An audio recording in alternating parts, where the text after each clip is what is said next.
श्री गणेशाय नमः। अथ आषाढ़ मास महात्म्य। आषाढ़ मास की कथा आइए भक्तगणों प्रारंभ करें। नैमिषारण्य तीर्थ में स्थित श्री सूत जी से शौनक ऋषि पूछते हैं कि हे ऋषि, कृपया करके आषाढ़ मास का महात्म्य तथा सब कृत्य कहिए। श्री सूत जी कहने लगे, हे ऋषियों, अब मैं आषाढ़ मास का महात्म्य कहता हूँ, आप एक चित्त होकर सुनिए। यह मास वर्षा काल का आरंभ होता है, जिससे अन्न आदि की वृद्धि होती है और सब मनुष्यों को बल मिलता है। अतः इसलिए इस मास में यज्ञ आदि करने चाहिए, जिससे संसार में अन्नादिक उत्पन्न होकर मनुष्यों को बलवान होकर इस संसार के धर्म, अर्थ, काम और मोक्ष का साधन करें। श्री सूत जी कहने लगे, हे ऋषियों, सब प्रकार के क्लेशों तथा विघ्नों को हरने वाले श्री गणेश जी का व्रत आषाढ़ कृष्ण चतुर्थी को करना चाहिए। इस दिन स्नान तथा शौच आदि से निवृत्त होकर प्रथम संकल्प करना चाहिए कि मैं आज श्री गणेश जी की प्रसन्नता के लिए और सब प्रकार के विघ्नों के नाश के लिए श्री गणेश चतुर्थी का व्रत करता हूँ। सारे दिन मनुष्य व्रती रहकर रात्रि को चंद्रोदय होने पर चंद्रमा को अर्घ्य देकर कथा सुनकर भोजन करना चाहिए।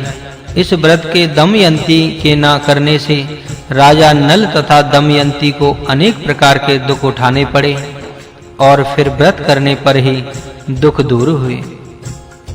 कालमिति की कथा। आषाढ़ कृष्ण अष्टमी को काल अष्टमी भी कहते हैं। देवर्षि नारद जी जो कहते हैं कि पूर्व काल की बात है कि काशीपुरी में एक मांटी नामक प्रसिद्ध ब्राह्मण रहता था। उसके कोई पुत्र नहीं था।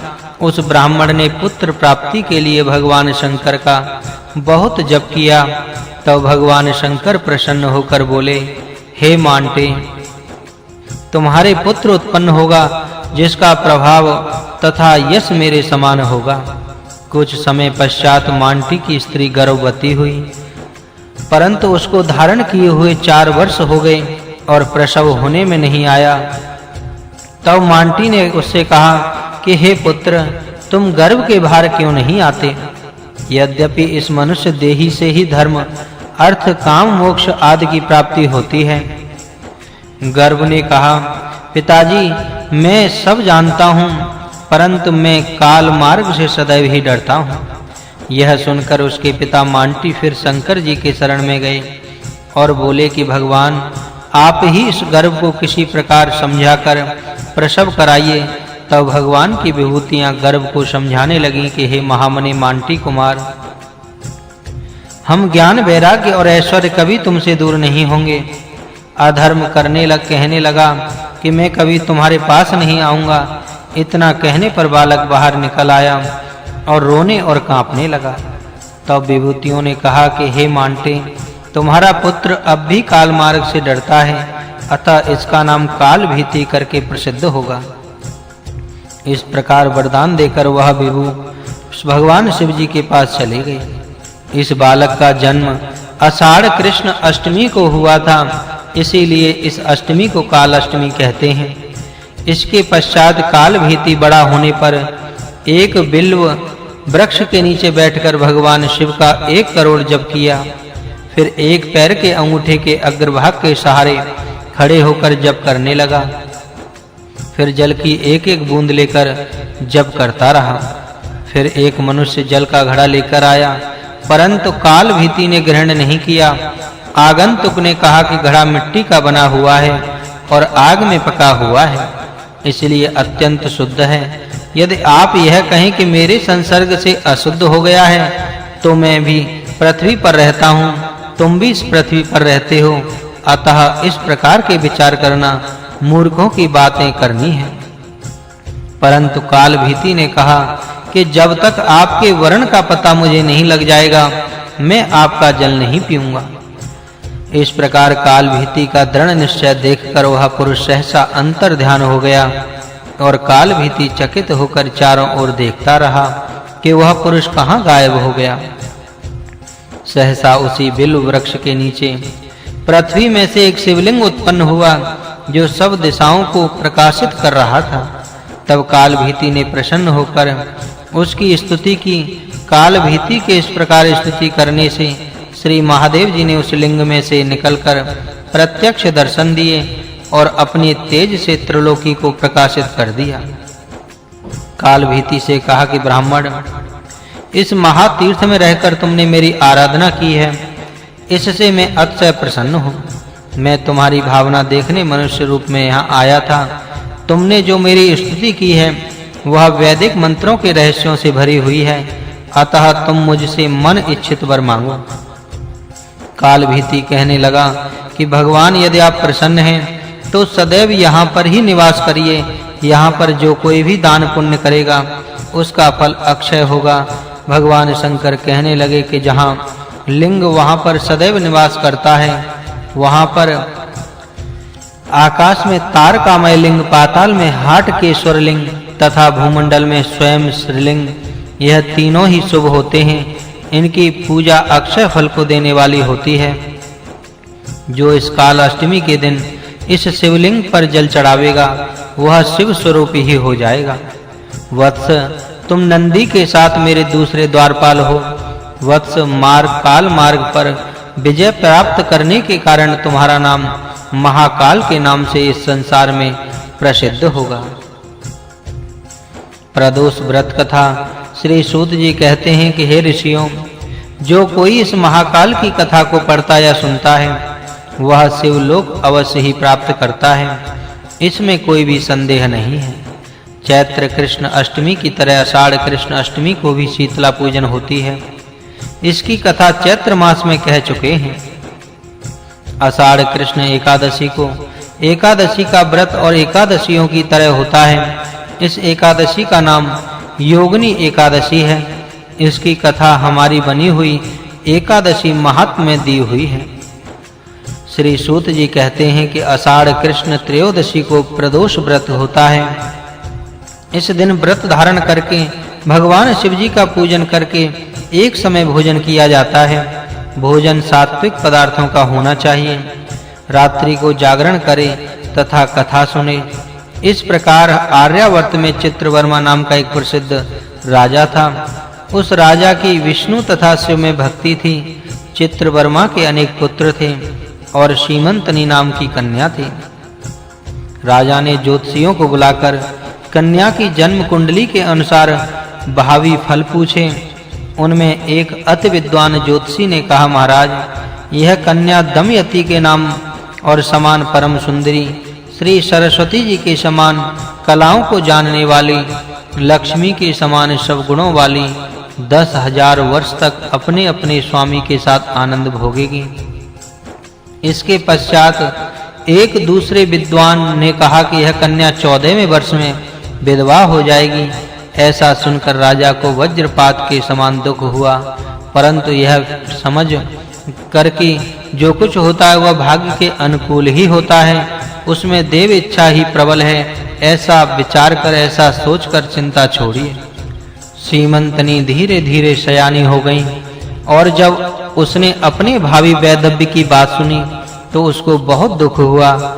वह मैत्रेय की शरण में गई और उनके चरणों में पकड़कर कहने लगी कि हे माता, मैं आपकी शरण में आई हूँ, आप मुझे सौभाग्य बढ़ाने वाले सत्कर्म का उपदेश करें। मैत्रेयी ने कहा, सुंदरी, तुम शिव की शरण में जाओ और प्रदोष व्रत करो, जिससे आपत्ति पड़ने पर भी उससे बच जाओगी, परंतु घोर से घोर क्लेश और संकट पड़ने पर भी इस व्रत को मत छोड़ना। और उसी दिन से उसने भगवान शिव का पूजन आरंभ कर दिया। निषद देश के राजा नल की पत्नी दमयंती ने इंद्रसेन नाम का पुत्र था, उसके चित्रांगद नाम का पुत्र हुआ। चित्रवर्मा ने राजकुमार चित्रांगद को बुलाकर गुरुजनों की आज्ञा से अपनी पुत्री सीमांतनी का विवाह चित्रांगद के साथ कर दिया और उस विवाह में बड़ा उत्सव हुआ। एक समय राजकुमार जमुना पार जाने के लिए कुछ मित्रों के साथ नौका पर बैठे। भाग्यवश नाव मल्लाहों सहित नदी के भंवर में फंसकर डूब गई।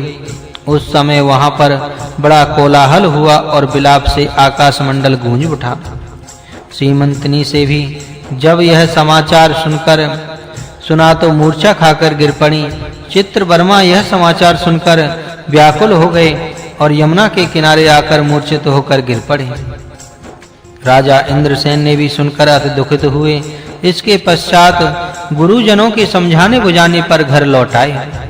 राजा चित्रवर्मा ने मृत दामाद का और दैहिक क्रिया किया और धीरे-धीरे सीमंतनी को धैर्य बंधाया।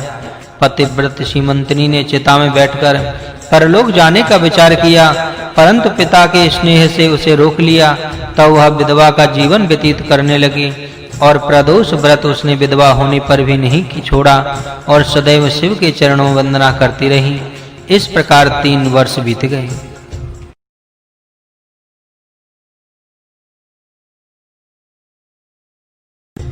नल दमयंती की कथा। इधर इंद्रसेन को दबाकर उसके भाइयों ने उसका राज्य छीन लिया और उसको पकड़कर बंदी बना दिया। इंद्रसेन का पुत्र चित्रांगद यमुना के जल के नीचे ही नीचे जाता रहा और यहाँ तक कि तक्षक के पाताल लोक में पहुँच गया और वहाँ पर उसने देखा कि तक्षक नाग का सुंदर महल है। राजकुमार ने आदर के साथ उनको देखकर सर झुकाकर प्रणाम किया और तक्षक नाग ने नागिनों से पूछा कि यह कौन है। उन नागिनों ने उत्तर दिया कि इसको हम यमुना जो में डूबते हुए लाई हैं और नाम तथा कुल से परिचित न होने के कारण आपके पास लाई हैं। तब तक्षक ने राजकुमार से पूछा। राजकुमार ने कहा कि भूमंडल में एक निषद नाम का देश है, वहां के राजा इंद्रसेन का पुत्र मैं चित्रांगद नाम का हूँ। विवाह के पश्चात ससुराल में टिका हुआ था कि यमुना में नौका विहार करता हुआ जल में डूब गया। बड़े पुण्यों के प्रताप से अब यहाँ आपके दर्शन हुए। मैं धन्य हूँ जो आपने मुझसे वार्तालाप किया। ऐसे मनोहर वचन सुनकर तक्षक ने कहा कि तुम कौन से देवता की पूजा करते हो। राजकुमार ने कहा कि सब देवों के देव श्री महादेव जी की मैं आराधना करता हूँ। राजकुमार के यह वचन सुनकर तक्षक का चित्त प्रसन्न हो गया और वह कहने लगा कि मैं भी श्री महादेव जी का ही उपासक हूँ।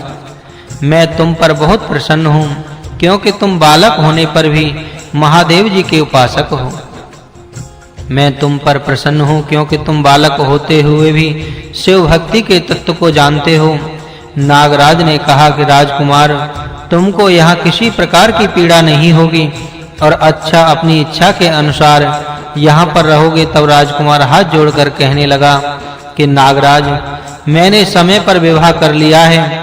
मेरी स्त्री उत्तम व्रत धारण करने लगी है और मैं अपने पिता माता का इकलौता पुत्र हूँ। वह सब मुझको मरा हुआ समझकर शोक सागर में डूबे होंगे, अतः कृपा करके मुझे उसकी मृत्यु लोक में पहुंचा दे। मैं नागराज ने कहा राजकुमार तुम भूलोक में जा सकते हो और जब भी तुम मुझको याद करोगे मैं तुम्हारे सामने प्रकट हो जाऊंगा। ऐसा कहकर उन्होंने एक सुंदर अश्व भेंट किया जो इच्छा के अनुसार चलने वाला था। अनेक लोकों में उसकी गति थी और राजा ने राजकुमार को दिव्य वस्त्र और आभूषण भेंट किए और अपने पुत्र को उनके साथ भेजा और कहा कि राजकुमार को छोड़ आओ। थोड़ी ही देर में वह ऊपर रत्न जड़ित घोड़े पर चढ़कर फिरने लगा। इसके पश्चात वह घोड़े से उतरकर किनारे पर जा बैठा।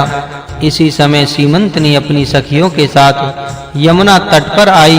उसने नाग कुमार के साथ एक दिव्य पुरुष देखा और राजकुमार ने भी सीमंतनी को देखकर मन में विचार किया कि इसको पहले कहीं अवश्य देखा है। राजकुमारी को पास बुलाकर उससे पूछा कि तुम किसकी कन्या हो और तुम्हारे पति कौन हैं। इस पर राजकुमारी ने कहा कि पहले आप बताइए कि आप कौन हैं और आपके पीछे ये दोनों दिव्य पुरुष कौन हैं और आप स्वजन की भांति प्रतीत होते हैं। इसके पश्चात राजकुमारी आंखों में आंसू भरकर बहुत देर तक रोती रही, फिर मूर्छा खाकर गिर पड़ी। इसके बाद शोक का सब हाल सुनकर राजकुमार बहुत दुखी हुए और वह चुपचाप बैठे रहे।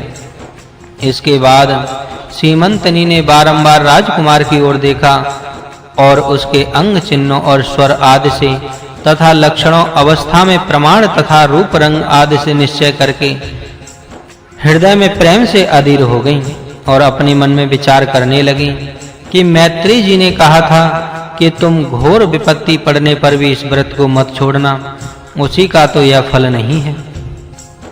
एक ज्योतिषी ने मेरा सुहाग 10,000 वर्ष का बताया था कि उनका वचन अवश्य सत्य होगा, यह ईश्वर के बिना कौन जान सकता है। और कई दिन से मुझे मंगल सूचक शुभ शकुन भी दिखाई देते हैं। भगवान शंकर के आगे कौन सी चीज दुर्लभ है। उसको सोचते देखकर राजकुमार ने कहा, भद्रे, मैं तुम्हारे शोकग्रस्त पिता से यह कहने जा रहा हूँ कि तुम्हारे पति तुम्हें शीघ्र ही मिलेंगे। इस प्रकार कहकर राजकुमार घोड़े पर सवार होकर अपने दोनों सहायकों के साथ शीघ्र ही अपने राज्य में पहुंचे।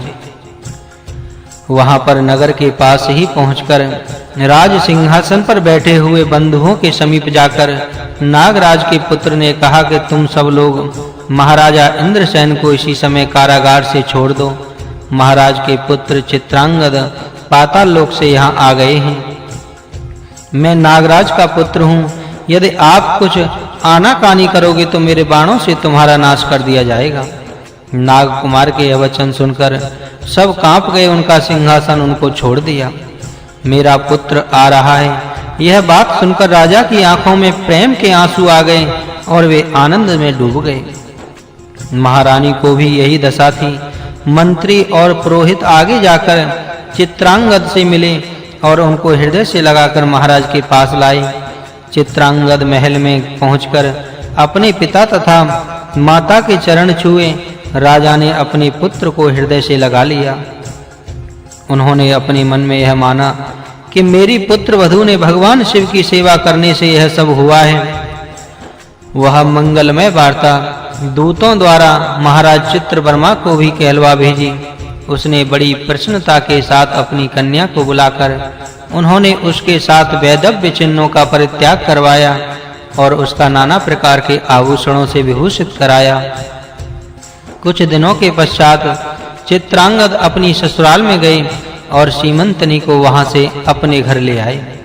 उसके पिता ने बहुत सा धन आभूषण दास और दासियां देकर विदा किया। अपने ससुर के आज्ञा से चित्रांगद सीमंतनी को लेकर वापस अपने घर को आए। कुछ समय पश्चात राजा इंद्रसेन अपने चित्रांगद को राज्य का भार सौंपकर वन को चले गए। चित्रांगद ने अपना धर्म पत्नी सीमंतनी के साथ 10,000 वर्षों तक विविध प्रकार के भोगों को भोगा और 8 पुत्र और 1 कन्या को जन्म दिया। चातुर्मास व्रत का महात्मा श्री सूत जी कहते हैं कि आषाढ़ शुक्ला एकादशी देवसैनी एकादशी कहलाती है और उस दिन एकादशी से चातुर्मास के व्रत का संकल्प करें। प्रथम भगवान विष्णु की मूर्ति श्वेत वस्त्र पहनावें और श्वेत वर्ण की शैया पर भगवान विष्णु को शयन करावें। इसके बाद वेद पाठी ब्राह्मणों से दूध दही घृत शहद और शर्करा से पंचामृत स्नान करावें। फिर गंध आदि सब चीजों से भगवान की पूजा करें और प्रार्थना करें कि हे देवेश, हे जनार्दन, हे लक्ष्मीकांत, आपको शयन करा रहा हूँ। आपके सन्मुख होकर मैं चातुर्मास व्रत का नियम ग्रहण करता हूँ। आप मेरे सब मनोरथ पूर्ण कीजिएगा। व्रत करने से जो फल मिलता है अब मैं तुमको वह बतलाता हूँ। चातुर्मास का व्रत आरंभ करके उसको किसी प्रकार से खंडित न करें। जो मनुष्य पूर्ण वर्ष इस व्रत को करते हैं उनका तेज सूर्य के समान हो जाता है।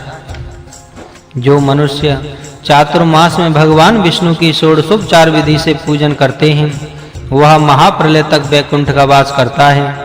जो नित्य प्रति भगवान के मंदिर में आकर सफाई करते हैं या जल छिड़कते हैं, गोबर से लीपते हैं, रंग से चित्र बनाते हैं, वह 7 जन्म तक धर्मपरायण रहते हैं और अंत में विष्णु लोक को प्राप्त होते हैं।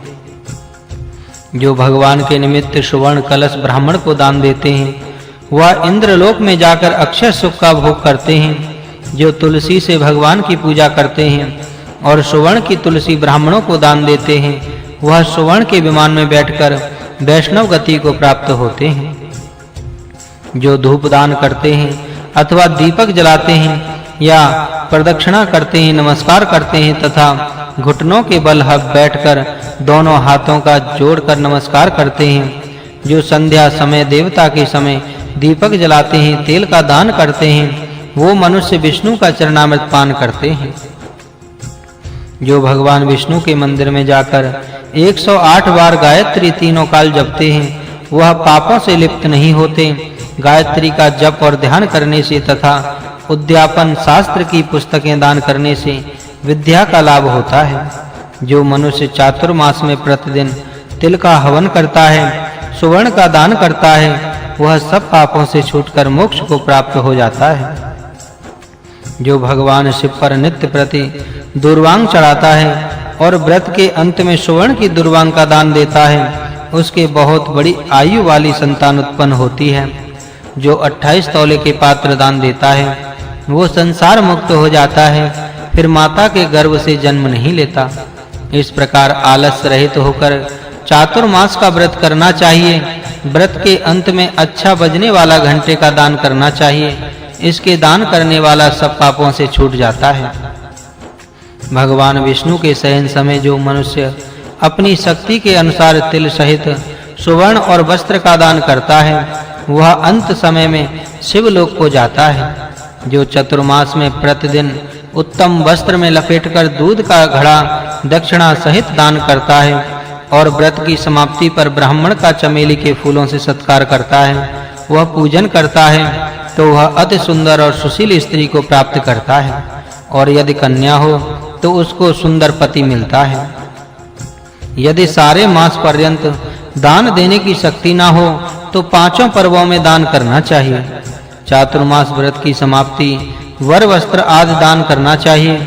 चतुर्मास व्रत की समाप्ति पर जो ब्राह्मण को भोजन कराकर यथाशक्ति दान देता है, वह निश्चय ही विष्णु लोक को जाता है। जो चातुर्मास में खीरा, नमक, शहद, घी और फलों को शिवजी की प्रसन्नता के लिए नहीं खाता और फिर अच्छी उन्हीं वस्तुओं को कार्तिक शुक्ला एकादशी के दिन ब्राह्मणों को निवेदन करता है, इस रुद्र व्रत के सेवन से रुद्र लोक को प्राप्त होता है। जो चातुर्मास में फलों का त्याग करते हैं, वह विष्णु लोक को प्राप्त होते हैं। श्रावण मास में शाक नहीं खाना चाहिए। भाद्र में दही, आश्विनी में दूध, कार्तिक में दाल और त्याग करना चाहिए, और मूली तथा गाजर आदि भी नहीं खाना चाहिए। ककरौंदा, ईख, मसूर नहीं खानी चाहिए। खाट पर सोने का भी त्याग करना चाहिए। चातुर्मास में गुड़ को छोड़ने वाला राजा होता है। तेल को छोड़ने वाला सुंदर अंगों वाला। कुंभे के तेल को छोड़ने से शत्रुओं का नाश होता है, और एक व्रत करने वाला मनुष्य ब्रह्मलोक को प्राप्त होता है।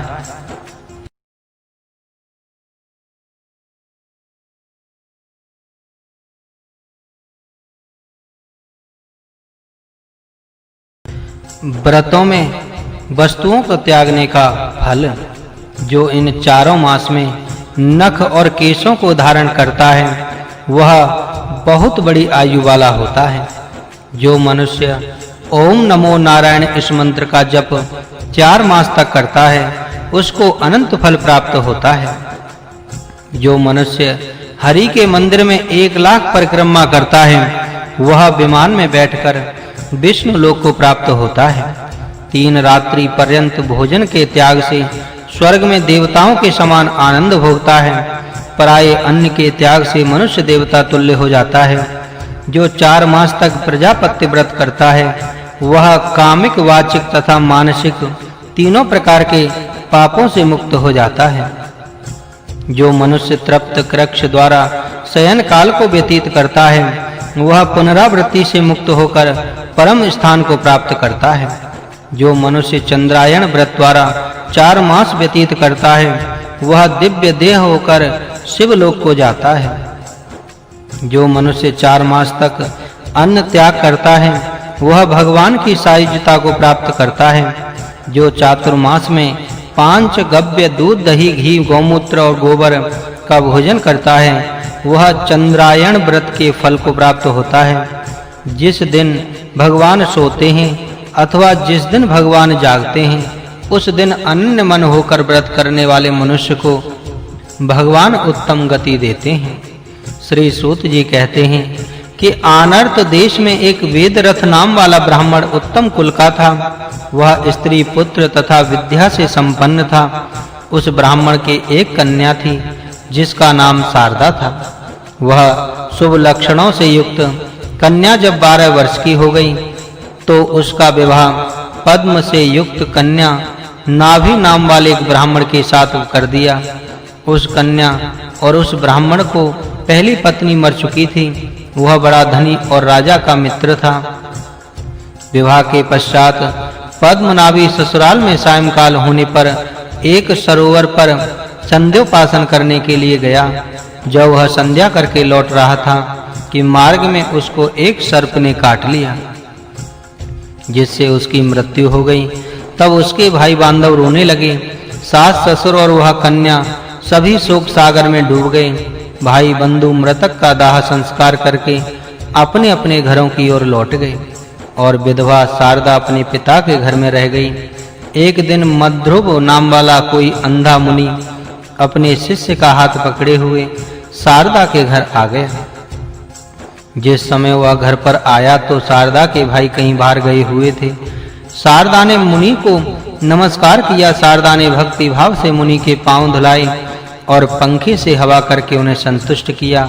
उन्हें विधि पूर्वक स्नान कराया। जब वह देव पूजा करके सुख पूर्वक आसन पर बैठे तो उनको आदर पूर्वक भोजन कराया। जब वह मुनि परिपूर्ण हो गए तो उस कन्या के लिए उस उत्तम वरदान दिया, भद्र तुम पति के साथ विहार करके उत्तम पुत्र प्राप्त करो और कीर्ति पाकर देवताओं का आशीर्वाद ग्रहण करो। ऐसे वचन सुनकर शारदा बोली, आपके वचन सदैव सत्य होते हैं, परंतु मैं तो अभागिनी विधवा हूँ। मैं आपके आशीर्वाद का पात्र कैसे बन सकती हूँ?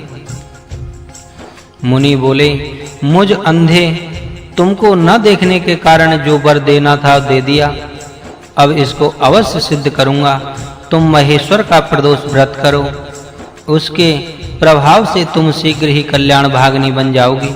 इसके पश्चात मुनि ने विस्तार पूर्वक प्रदोष व्रत की विधि समझाई जो पहले कह चुके हैं। शारदा ने कहा, आपके बताए हुए व्रत का मैं यत्न पूर्वक पालन करूंगी। मुनि कहने लगी, तभी आषाढ़ शुक्ला का प्रदोष व्रत आने वाला है। तुम भक्ति भाव से विधि पूर्वक अपनी शक्ति के अनुसार प्रातः काल स्नान आदि करके 1 दशावार रुद्र मग ओम नमो शिवाय जप करके संकल्प के पश्चात व्रत को आरंभ कर दो। 1 वर्ष तक इसका पालन करो। इससे अत्यंत दुर्लभ मनोरथ की प्राप्ति हो जाएगी। इतना कहकर मुनि ने भोजन किया और आनंद पूर्वक बैठे। उपस्थित सज्जनों ने आकर मुनि के चरण हुए और बोले, आज आपके आगमन से हमारा घर और कुल दोनों पवित्र हो गए।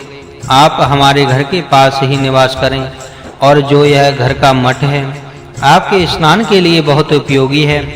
ऐसा कहने पर मुनि ने अच्छा कहकर ब्राह्मण के उस उत्तम मठ में निवास किया। इस प्रकार व्रत का पालन करते हुए शारदा को 1 वर्ष व्यतीत हो गया। मुनि के समीप नियम में मन लगाकर इस व्रत को करती रही। इस व्रत करने के 1 वर्ष पश्चात उसके पिता ने वहां पर ही उसका उद्यापन तथा ब्राह्मणों को भोजन कराया। दक्षिणा भी दी।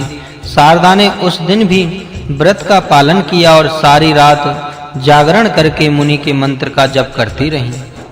शारदा की भक्ति तथा मुनि की समाधि से संतुष्ट होकर माता पार्वती जी उसी समय वहां प्रकट हुई और उसी समय मुनि के दोनों नेत्र खुल गए। वह मुनि और शारदा दोनों ही भगवती के चरणों में गिर गए। तब उन दोनों को उठाकर पार्वती देवी ने बड़े प्रेम से कहा, मुनि श्रेष्ठ, मैं तुम पर अति प्रसन्न हूँ।